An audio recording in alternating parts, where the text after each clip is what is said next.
terus kemungkinan PKS bergabung. Saya pikir kita semua teman-teman media sudah mengikuti beberapa hari lalu atau beberapa jam setelah deklarasi, Partai Keadilan Sejahtera telah mengumumkan Pak Anies Baswedan sebagai calon presidennya. Artinya mengenai cawapres akan dibicarakan pada mekanisme Partai Keadilan Sejahtera.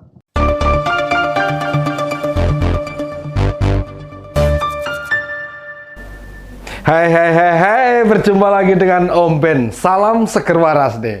Hampir 1 minggu Capres-Cawapres Koalisi Perubahan dideklarasikan. Tapi Partai Keadilan Sejahtera masih saja ragu untuk merapat mendukung Anies Baswedan dan Muhaimin Iskandar.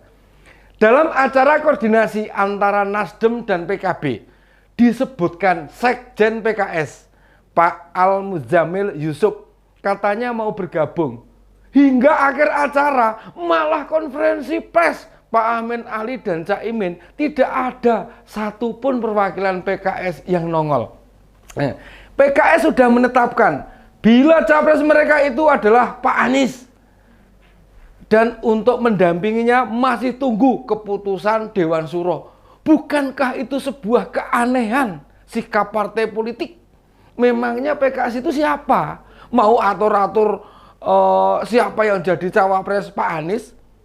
Di sisi lain ini, usai pertemuan, Cak Imin ditanya kapan sowan ke PKS. Menjawab belum tahu. PKS sendiri menyatakan kalau capres dan cawapres Koalisi Perubahan mau datang ke sana. Jadi yang benar siapa nih?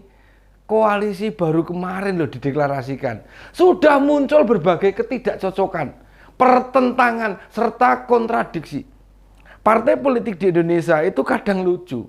Merasa memperjuangkan rakyat, merasa membela rakyat. Tetapi giliran soal beginian ini, ngurus rekomendasi cawapres, kapan coba rakyat diajak bicara? Kan sama sekali enggak disenggol rakyatnya itu.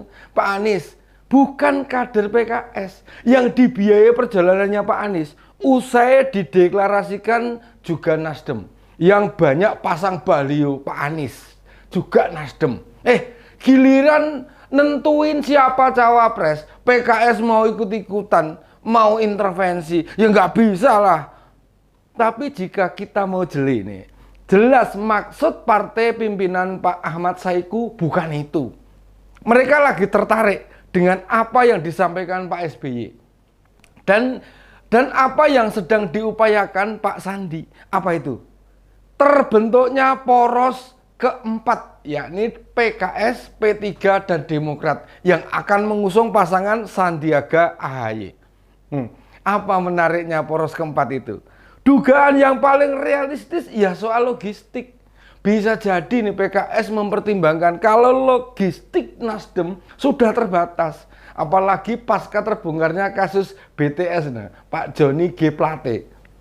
Buktinya Pak Anies sudah agak jarang pakai pesawat pribadi, sehingga sikap PKS yang mendukung capres Anies tapi belum menyatakan sikap mendukung cawapres Cak Imin.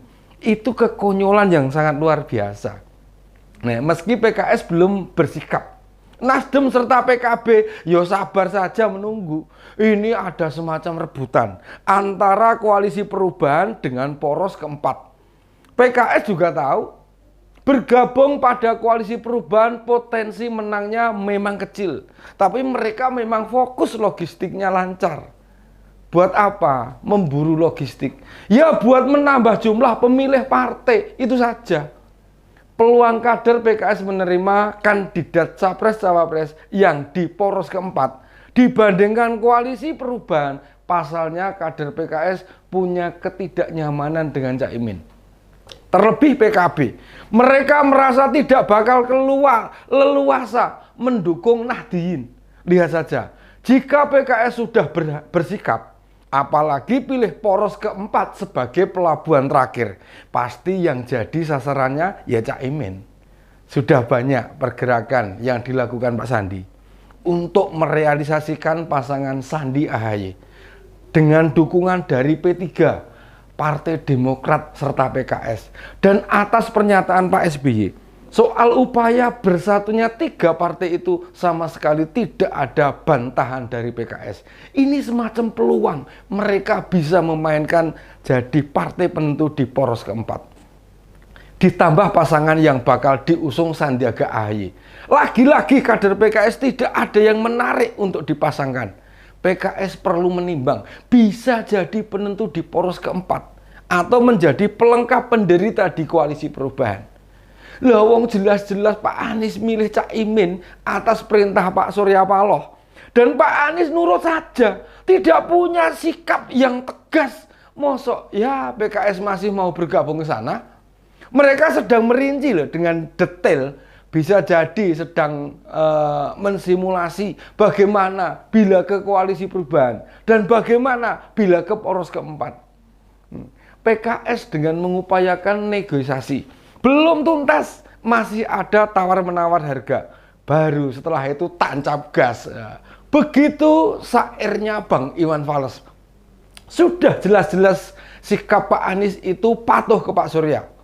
Nggak punya independensi. Sehingga kalau jadi presiden, ya bakal diatur-atur sama yang mencalonkan. Mosok sudah terang benderang begitu PKS belum bersikap juga. Kan aneh banget ini. Apa memang capres yang mudah disuruh-suruh itu lebih disukai PKS? Jadi hambatan PKS belum memutuskan sikap memang bukan soal Cak Imin. Hambatan Cak Imin itu di level kader yang bakal sulit memenangkan atau menerangkan agar mereka benar-benar mau dipilih. Lalu faktor terbesar yang memungkinkan mereka kemudian merapat ke poros keempat selain logistik itu apa? Ya tidak ada. Cuma nanti di depan publik mereka akan menyampaikan jika mereka setia dengan Demokrat, mendukung untuk tetap berjuang merealisasikan perubahan, serta salah satu kandidat yang usianya paling muda dibandingkan dengan yang lain. Tidak perlu membahas merapat ke koalisi Indonesia Maju atau ke Pak Ganjar, sebab peluang tersebut dipastikan sudah tertutup rapat. Banyak pimpinan struktural PKS kecewa dengan Pak Prabowo yang bersedia jadi menterinya Pak Jokowi. Dan ini bakal jadi kerumitan besar seandainya mereka bergabung ke koalisi Indonesia Maju. PKB sebenarnya juga berharap PKS tidak merapat ke koalisi perubahan.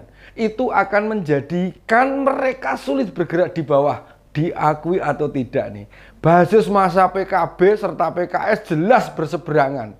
Enggak kebayang caleg PKS kemudian membagi-bagi brosur bergambar Anies dan Cak Imin. Itu bukan perkara sepele. Bukan perkara sepele itu. Nasdem maupun PKB juga tetap bersabar. Memberi kesempatan kapan PKS bakal merapat pada mereka. Yang jelas koalisi perubahan masih butuh dukungan. Bukan hanya dari PKS, tetapi juga dari partai lain. Oh ya, satu hal yang sampai detik ini belum muncul, itu berpasangan dengan Cak Imin. Akankah membatalkan Partai Umat untuk mendukung Pak Anies? Sebab mereka sebelumnya sudah mendeklar mereka tetap mendukung Pak Anies, Partai Umat itu. Demikian opini Om Ben kali ini. Salam seger waras.